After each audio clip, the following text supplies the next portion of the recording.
keistimewaan sedekah itu adalah di surat Al-Munafikun ayat akhir itu ada ya yang pengen dihidupkan lagi tapi maunya bersedekah. Dia tidak mau zikir, tidak mau sholat, tidak mau zakat, tidak mau baca Quran, tidak mau.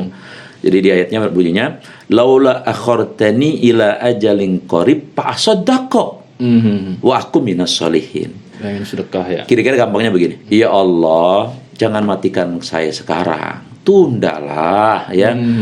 Sehari lah, seminggu lah, kalau perlu setahun lah.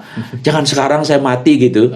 Terus dia bilang begini, Pak Asadako, kalau saya ditunda, ya, nggak mati sekarang, nggak tahun ini, tahun sekarang, maka saya akan bersedekah. Ini gambaran bahwa sedekah itu signifikansinya dahsyat. Jadi sampai dia pengen hidup lagi, dia tidak pengen amal yang lain. Pengennya sedekah. Ini berarti bahwa sedekah itu kebermanfaatannya nanti di membersamai di alam barzah itu luar biasa sampai di akhir zaman nanti. Kena amal-amal soleh banyak ya. Banyak. Sholat, puasa dan sebagainya. Tapi yang dia inginkan inginkan sedekah justru ya. Iya, karena dia sudah diberitahu oleh Allah, dia tahu betul bahwa sedekah itu dahsyat. Ya. Dia bisa bermanfaat dalam segala aspek. Bahkan ada hadis riwayat Imam Baihaqi, Rasulullah bersabda, "Dawu maradakum bisadaqah." Jadi obati penyakit di antara kalian dengan sedekah. Ya. Jadi begini, pengobatan itu ada dua ya, pengobatan bumi ya, dengan pas'alu ahla dzikri in kuntum la ta'lamun. Tanya sama ahlinya kalau kamu nggak tahu, itu dokter. Jadi kita kalau sakit itu ke dokter yang ke dukun ya. Nah, tapi dikombin dengan pengobatan langit. Nah, antara lain pengobatan langit itu adalah sedekah. Ini ada kisah yang menarik ya. Saya baca di sebuah jurnal Al-Qissatul Hayah. Jadi ada seorang syekh yang kena ujian Allah, penyakit lututnya, mohon maaf, dia borokan yang luar biasa lah. Dia nggak bisa jalan. Berobat ke semua spesialis dia sudah datangi. Ortopedi, penyakit kulit, penyakit semua didatangi.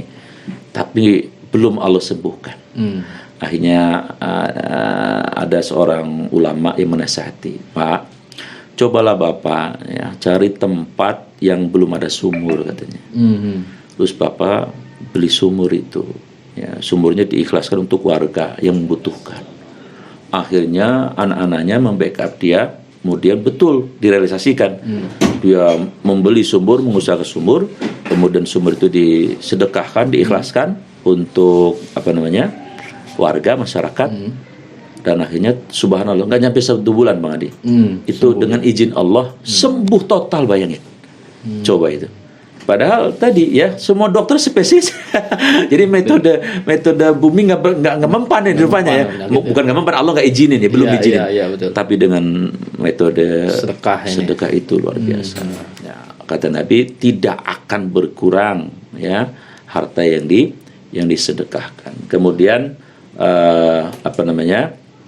harta yang disedekahkan itu nanti akan resonansinya atau pantulannya itu bisa kemana-mana, bisa kepada keberkahan ya. Orang berkah itu kan kadang-kadang pas-pasan Bang Adi, maksudnya pas mau beli Fortuner ada, nah itu dia, pas mau nikah lagi bisa. Jadi sedekah, as-sadaqatu yajlibul al-barakah.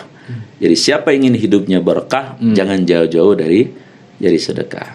Ketika kita sudah bersedekah, apalagi sedekahnya kemudian adalah sedekah yang betul-betul kita jaga ya, dari menceritakan kepada siapapun, itu Allah sukanya luar biasa. Rahasiakan. Bahkan tangan kanan sedekah, makanya dulu dan kiri jangan tawan itu ya. Waktu Allah menciptakan bumi kan, jadi bumi diciptakan oleh Allah kan, tapi bumi goncang. Ya.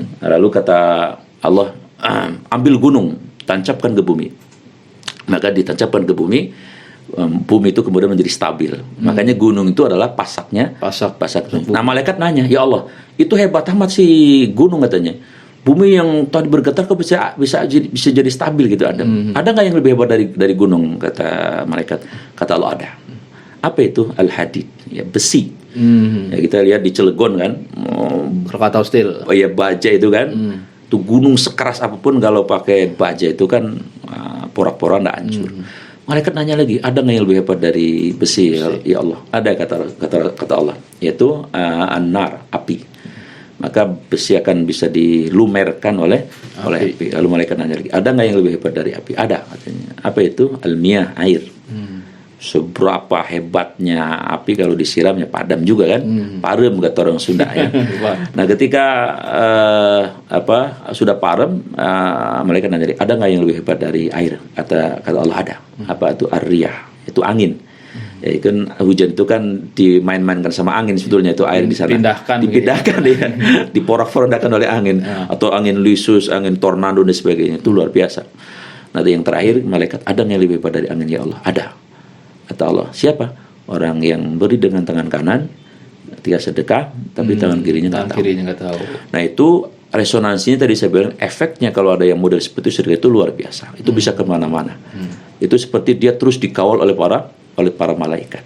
Ya, maka kesimpulannya yang saya sampaikan bahwa sedekah adalah inherent, melekat pada setiap kepribadian seorang Muslim. Ketika dia menggunakan logika iman, maka dia pasti justru akan mencari orang untuk disedekahi, bukan dicari ya, malah mencari ya, karena wasilah itulah kemudian hidup menjadi berkah.